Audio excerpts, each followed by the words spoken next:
Isn't Palm Springs gorgeous? Just look at that view. Look at those beautiful mountains. I mean, it's pretty hot out here, you know, probably 100 degrees or something. But I'm having a wonderful stay at this motel. My room is very nice, and the bed is comfortable, and the view is outstanding. I even walk my dog over there on all that beautiful grass. So it's a very, very nice motel. They have a 28-day limit on the stay, 21 sometimes. So you can't stay here as long as you can stay at a hotel in Houston and other cities. Something to do, I don't know, some kind of thing they're doing. Anyway, I like it here. I was looking for apartments, and that's very interesting because the rents are extremely high, very, very high. And as you might imagine, I have a great deal of trouble communicating. So I visited the senior center in Indio, which was very nice, and Cathedral City, which was very nice, and the one here in Palm Springs. And I've had trouble. Now, some of you know that I have a certain form of autism. I think that it's mostly socially created from all the moving I did. I never really learned to communicate in the codes that people use. I always tend to go for the absolute meaning of things. That is what people are really saying, not the conventions that they use linguistically. I'm really out of the conventions used linguistically. Then, because of my career as an academic scholar, I spent most of my time alone reading, studying, coming out mostly to lecture. So one of the goals that my coach put in my life for this new era that I'm in is that I practice my social skills so that I don't have to be alone all the time, eating my meals all alone every time. I mean, I've been alone most of my life, and I'm 68 years old now. And most of my life, if you wanted to graph the hours in a pie chart, you would find that I spent most of my life alone. And I don't want that anymore. I don't want to live alone. So I've taken the risk of going out to the senior centers, and I selected the Mizell Senior Center in Palm Springs to join because Palm Springs is more affluent. So my Yale education, my Northwestern education won't separate me from a lot of the people. If I went to a different town, like Cathedral City or Indio, there might be more people that feel alienated from me because of my Ivy League background. But in Palm Springs, you know, in terms of wealth, there's enough wealth to support higher educated people. Higher educated people tend to make more wealth, but I don't have that wealth because I was cheated and robbed of my inheritance by Andre Tipetti, my half-brother, the Illinois state rep, and all the other sabotages of my career along the way. So for me, it's about class, that my social class is more likely to be here. But because of racism, there's hardly any people in my race in my class. And the Europeans in my intellectual class tend to be racist. So I've been to the Mizell Senior Center, and I'm talking to a woman there, and she's mentioning crime. She's mentioning poverty. She's just putting me in a stereotype, but I don't think she even went to college, that one, because you get a lot of the merchant class as well, which are people who had businesses and made money that way. And then she talked about money too, which I thought was really crass. But they wanted to know, where do I live? And I don't want to tell them. I don't want to tell them I'm living at the Motel 6 because I don't want them to look down on me. So here I am in this social situation lying, right? When I first went in and I went to the front desk, there was a European man, and he looked disheveled. He's not a neat looking guy. You can tell that he's not in the Palm Springs class. But he didn't even, he wasn't even very polite to me. And when I said, yes, hi, I'm interested in learning about this. And he's like, well, what do you want to know? And I'm like, well, didn't they train you to do some kind of a dialogue or something? I had to actually ask him. He wanted to know, what did I want? And I said, well, I want what you do for new members. Did they train you? So immediately I'm on the wrong foot, right? Because immediately the person at the front desk is making me feel unwelcome, making me feel like I've walked into the wrong place. Well, a little bit later, after he's offended me, and now I'm in the place looking around, and I'm talking to the European women, and one of the European women is from Rhode Island, and she is obviously from a refined background, because she knew not to say offensive things to me. Now, these are women mostly in their late 70s and 80s, so they're older than I am. I'm actually young there, which is weird, but not the youngest at all. Everybody pretty much is over 60, but there are a lot of 80-year-olds there. So this other woman is offending me, and so I'm sparring with her, right? She says, well, something about affordable housing, right? And she's not saying it. She said low income housing. And she's saying this after she has already included herself among people with money who are not looking for low income housing. And mind you, I didn't ask anything about low income anything. So she made a lot of assumptions about the money I have and the money in my background and the money in my family. And that's extremely offensive. I used to get more offended about it, but after a while I realized, why do all of the Europeans assume I'm poor? And then when the East Indians came in, they also assumed I was poor from the propaganda and the stereotypes. So I asked myself, why do all Europeans assume I'm poor? Even the young ones. And then I realized it's because they work so hard collectively to make sure Americans are poor. They work hard collectively as a group with their secret societies and the Rotary Club and the Lions Club. They work hard to exclude Americans from the economic system, like Sheldon L. Epstein did, like the women at Illinois Bell, like the people I met when I started consulting in computer science.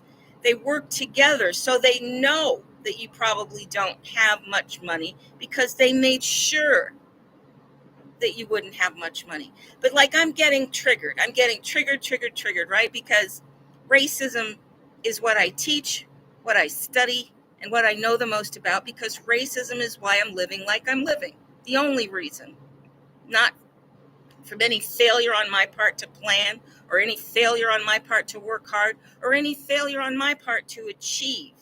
I did everything right, but still I end up in difficulty.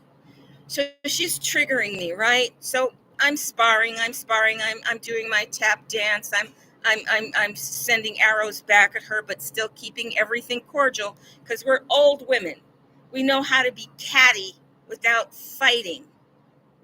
Well, a little while later, a black man comes in, and he's got dreadlocks in his hair.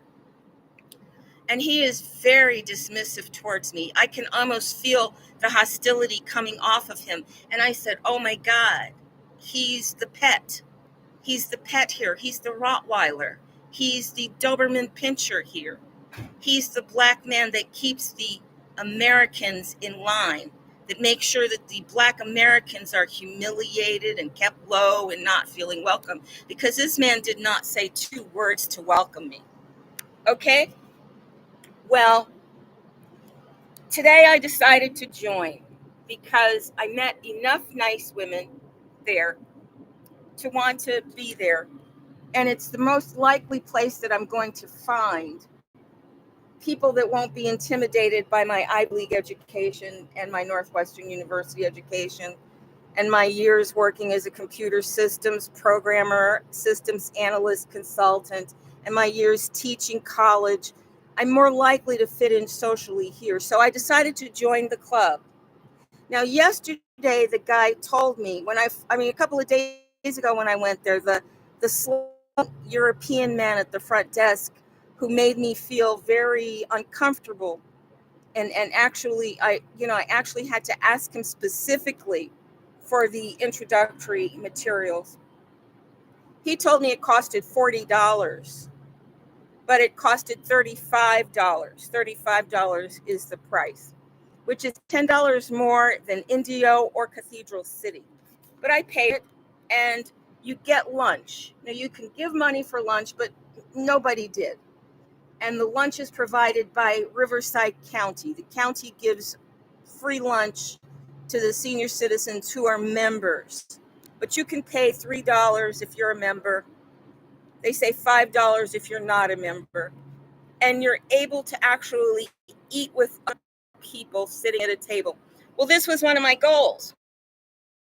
One of my goals was not to have to spend the rest of my life eating alone. Oh, I'm going to cry. I'm going to cry. I'm going to cry. Because of what happened to me today. What happened to me today was so humiliating.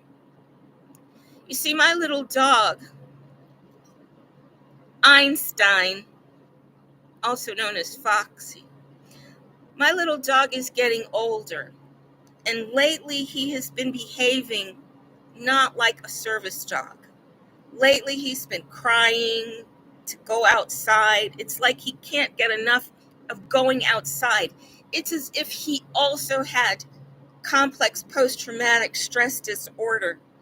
And going outside now is so good because he couldn't go outside for a year and a half.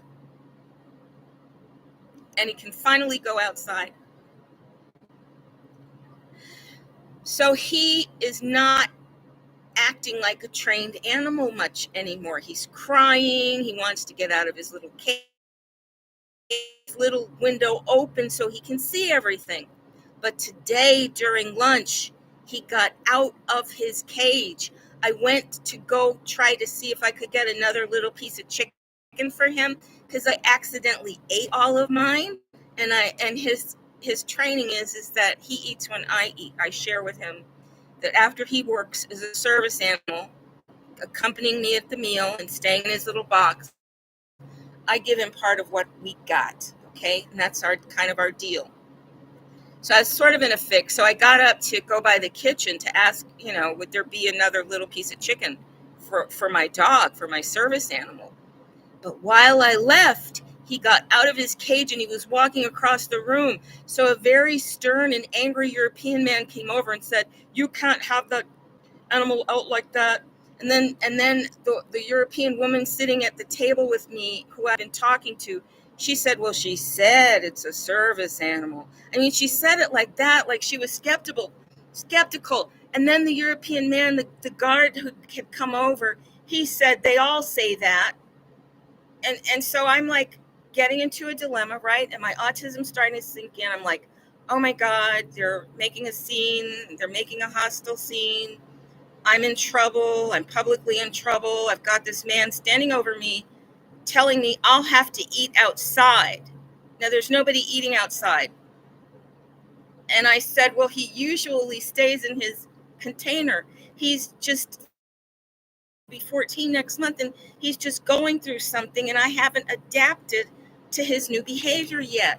This has never happened before. Well, they were still mean, and he said, well, I'll have to talk to the county. And I said, as a service animal, he can be in here. It's my mistake. He's changing, and I didn't catch up. Well, I'm going to have to talk to the county and find out what the regulations are, but I'm pretty sure you're going to have to eat outside. Well, the other people at the table, Maury and Sylvia and Bob, who I'd been chatting with, and it wasn't all that friendly chat, right? Because the first thing Maury wanted to talk about was race, but when I turned it back on him, he wasn't that enthusiastic about talking about race anymore, and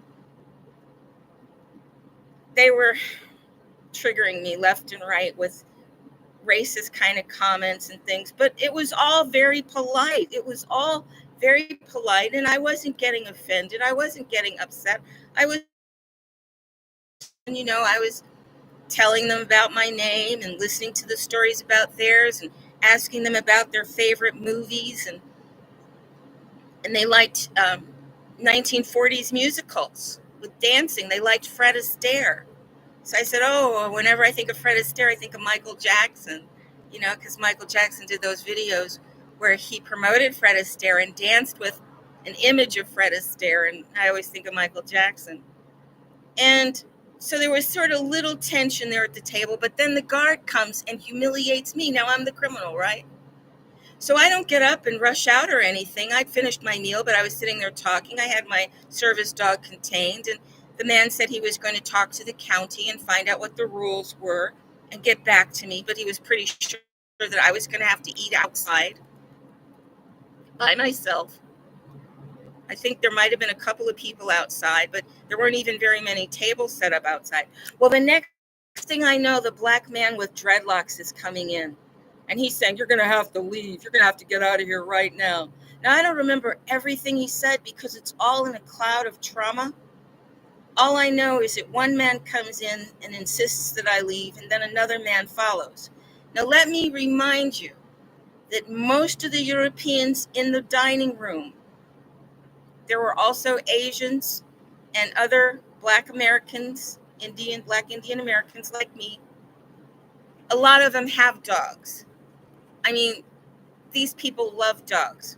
So they tell me that the other people don't want the dog there. And I can respect that. He'd never gotten out of his containment before his little carrying bag. But they wouldn't relent. So they send the black man in. And the black man treats me like garbage, disrespects me completely. It's just like the overseers. During slavery, the Europeans would hire mean and cruel black men to be the overseers. They were called the overseers. And what the overseers did was they kept the Black Americans in line.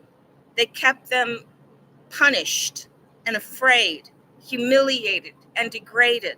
And they would be given whips and chains and guns so that they could be scary. Well, that's how this, I think he's Caribbean, man came off to me. He wasn't smiling. He wasn't nice. And from the day that I had been there before, he was waiting for his chance to do what he did. He was waiting for it. So I said to him, I will leave as soon as you leave. Because if you escort me out of here like a guard or a policeman, it's going to be in front of everybody here. It's going to be humiliating for me. So I will leave after you leave. Well, he wouldn't leave. He keeps shouting me down. He keeps saying things to me that I have to get out. And he's obviously losing his temper. And then he walks away, but he just walks to the front because he wants to escort me out like I'm a criminal in front of all the other people.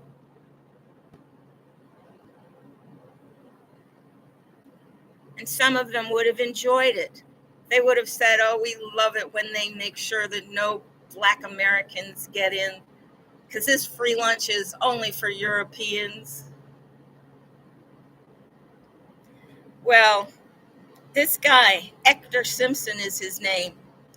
He's program director and the director of volunteers over at the Mizell Center, which explains why the volunteer at the front desk was so rude and off-putting. They didn't want me to join. They didn't want me there. But the guy who did the membership, Mr. Aho, he was very nice and polite. He didn't give me a hard time at all, didn't question my name on my application and the different name on my payment.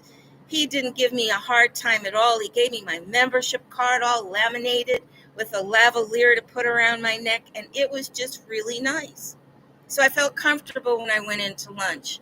And I felt comfortable when I sat at one of the tables with a gentleman who left shortly afterwards. And he kind of looked homeless. And he was sitting by himself. I guess the others didn't want to sit with him because he kind of looked homeless. But I asked, could I join him? Because it was an empty table and I didn't have to walk too deep into the room among all of the strangers. And I sat there and he left right away. His name was Joe, and he left right away. And then Maury came and asked, could he sit there? And I said, sure. And then he wanted to talk about my name in a way that marginalized me. So I marginalized him. And even before I ate, one of the European men came over and said, oh, are you going to come eat with us today? And I said, well, yes. Are you going to come eat with us today? Do you get it? Us. This territorialism. This is our space, and you are a guest here. Maybe a wanted guest, maybe an unwanted guest. So when Ector came, acting like an overseer from slavery, telling me that I had to leave and ready to escort me out with an angry look on his face, showing me no graciousness, no dignity, no respect. Well, Maury was eating it up. Maury loved it. Because when Maury left after I left, he didn't even say goodbye to me. He acted like I was a persona non grata. And so did Sylvia and Bob. Because Ector had disgraced me and made me less than all the others there. Let them know that if I made a mistake, I would be kicked out. That if I want to eat with them, I have to eat outside with my service animal. It was so humiliating and so painful. So I went outside the room after Ector left, and Ector wants to lecture me in the middle of the hallway outside of the cafeteria. So I really had to give it to him. I had to say, you humiliated and disrespected me in public. You treated me with a complete lack of dignity. You were incredibly abusive. And he's going on and he says, well, I have 100 people that would say that I'm not an abusive person. And I said, 100 Europeans for whom you're kissing ass would say they like you. What's the surprise in that? You could show me 100 Europeans that you're licking their behinds, and you want me to think that that's some kind of credible character reference? Well, he walked away. He was really furious now because now I'm really just telling him what I think of him. So he comes back to me and he says, if you ever talk to me like that again, and then he got a hold of himself. I said, because I interrupted him. I said, what's your name? And he said, Ector, let me get my card. So he went and got his card for me, and I saw his name is Ector Simpson, and he's the director of programs and volunteers and I guess events or something. They gave him a real place of a position of power. But the first day I was there, I noticed the Europeans treating him like a servant, and he was really happy with that. So, that was the way that he was treated. That's the way that he relates. So when he comes to get rid of me, a real American woman, he does it with a sense of purpose and conviction. And I thought about all of the other women who had come in there, because a lot of homeless people hang out in that area of Palm Springs by the library there, by the high school, because there's a lot of green grass and shade trees there. So there's little homeless people here and there. And he treated me like I didn't belong, like I was less than them. And all they have to do is go outside and see the Black people that are homeless there, who are not coming in for the free lunch with the Europeans like I was, like another Black woman. So I'm outside now, and Ector has threatened me, and I don't know, he's walking back and forth from one office to the next, and I don't know if he's going to call the police and have the police come out to abuse me. I don't know what's next, but I'm not going to run. I'm not going to run I'm not going to run like a coward. If he's going to call the police, because it's his job to intimidate me and make me feel unwelcome where the Jews and Europeans eat free lunch, then there's nothing I can do but go through it. But then the nicest Jew woman named Fran came over to me. And by now I'm having a majorly panic attack. By now my heart is beating so hard because of all the abuse that I've been through and how disappointed I feel, and how I'm saying, well, if I can't eat lunch here with these people, where am I going to go to eat lunch with highly educated people who had incredibly successful careers like I have? Where am I going to go to eat with my peers, right? We're separated by race because of racism, but it's still the most comfortable place I'm going to find anywhere. So I'm upset, right? Because I took the chance with my autism, Asperger's, the Elon Musk disease, the one that makes you socially awkward. You don't know how to tell social lies or participate with the big us. You tend to just have your own kind of conversation or agenda for conversation, and you don't always understand when people are uncomfortable with the conversation that you're having with them. You're not tuned into all of that, right? All of that. I'm trying to train myself because I don't want to spend my life alone. I want to spend my life socializing with people. I mean, isn't that normal? I think it's normal. So today, Fran came out and I just started crying. I couldn't help myself. I was just feeling all the pain and the humiliation and the way he had singled me out and made a public spectacle of me in disgrace and treated me like a criminal. And I just felt like I couldn't bear to lose again. You know what I'm saying, people? I couldn't bear to lose my chance to have a conversation during lunch.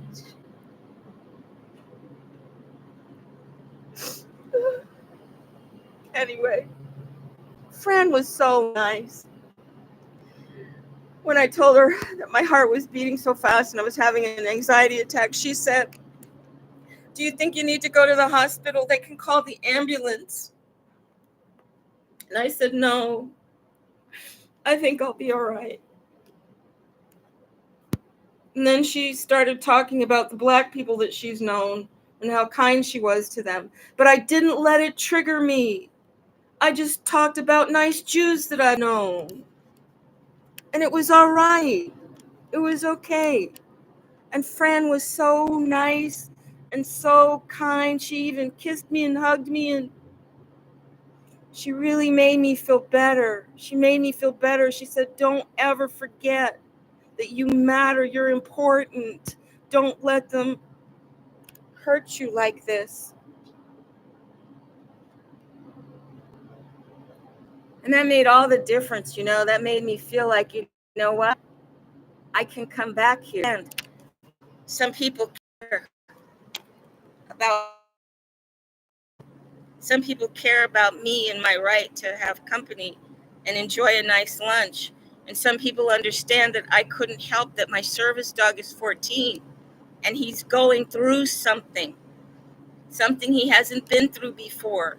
And I have to catch up with his behavior changes because he's losing his training as a service animal lately. And I honestly think it's a reaction to being able to go outside and be with other dogs. I mean, he suffered a lot those 18 months in the FEMA camp, just like I did when we were in the concentration camp in Houston. We both suffered a lot, and it's hard for both of us to come out again. But when I see, this attractive Black homosexual man being abusive towards me and taking such relish in his opportunity to be a bully and do his job of scaring away the Americans from the social center, the classes, and the free lunch.